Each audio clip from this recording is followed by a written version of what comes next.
Share on Pinterest. What is a spider bite slip piercing? The spider bite slip piercing consists of two piercings placed right next to each other on either side of the lower lip near the corner of the mouth. Because of their proximity to each other, they resemble a spider bite. Let's get into how the spider bites piercing is done, what precautions to take, what to expect after the piercing procedure, and how to tell if your piercing needs medical attention. Spider bites piercing procedure. To do this piercing, your piercer will disinfect the outside of your lips with warm, clean water and a medical-grade disinfectant. Sterilize needles, jewelry, and any other equipment that'll be used to do the piercing. Mark your lips where the jewelry will be inserted with a marker or pen, intended for use on your skin, to avoid contact allergies or sensitivity reactions. Push a sterilized needle through your skin gently but quickly to create the first piercing. Insert your jewelry into the new piercing. Stop and clean up any blood that's been drawn during the piercing. Repeat steps 3 to 5 for the second piercing.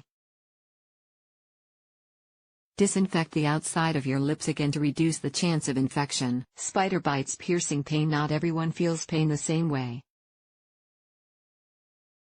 Some people may get through this piercing with no trouble at all, and even enjoy the thrill. Others may feel intense stinging or discomfort during or after the procedure.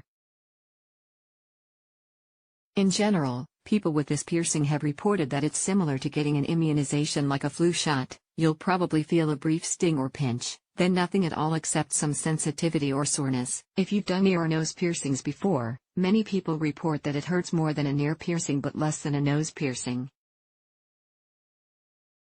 How much does it cost?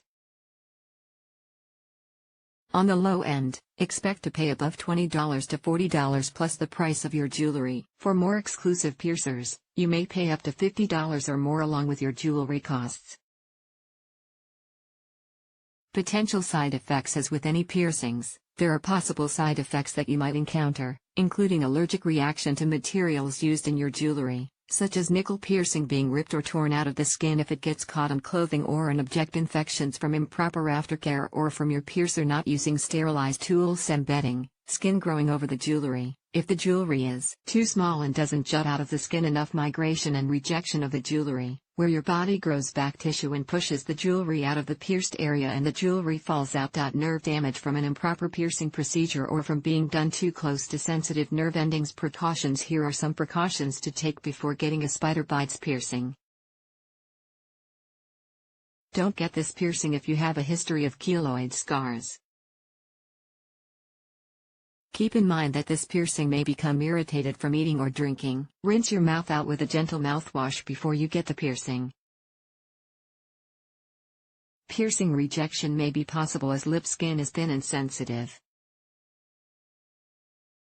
This piercing doesn't require any special training beyond basic piercing certification. Make sure you choose a piercer with good reviews and a proven track record of piercing success.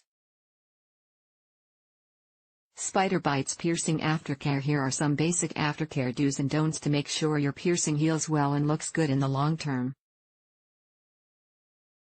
When your piercing is healing, keep the piercing covered with a bandage, changing it once a day at a minimum. Clean your hands with warm water and soap before touching your piercing. Use distilled water in a saline solution to rinse your piercing twice a day. Pat the piercing dry with a clean towel whenever you rinse it. Make sure the piercing stays dry while you bathe or shower. Carefully put on and take off clothes, hats, or helmets that pass near your piercing when your piercing is healing. Don't touch your piercing after eating or with dirty hands. Use your mouth for oral sex until the piercing is fully healed, especially if your partner has any sexually transmitted infections, STIs. Use antiseptic or alcohol rinses to clean the piercing. Remove or fidget with your jewelry until the piercing is fully healed. After about 1 to 2 months, check your facial hair tangled in your jewelry. When to see a doctor. See a doctor if you notice any of the following: pain or swelling around the piercing, skin around the piercing that feels unusually hot, pus or discharge that's green or yellow, unusual or bad odor coming from the piercing, red bumps or rash around the piercing, jewelry falling out shortly after the piercing,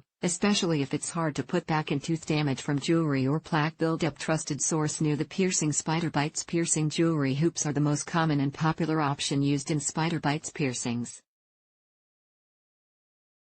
Other options you can try: circular barbell, thick ring shaped like a horseshoe, with round beads at each end that you can take off. Captive bead ring, thick, fully circular ring with a spherical bead in the middle where the two ends of the circle snap together. Curved barbell, slightly curved bar-shaped piercing with round beads on each end. Takeaway: spider bites piercings are cheap, involve a simple procedure, and heal quickly. Just be sure to find a trained and experienced piercer. They're a little less common than other lip piercings, so this piercing can be an effective way to express yourself with facial jewelry.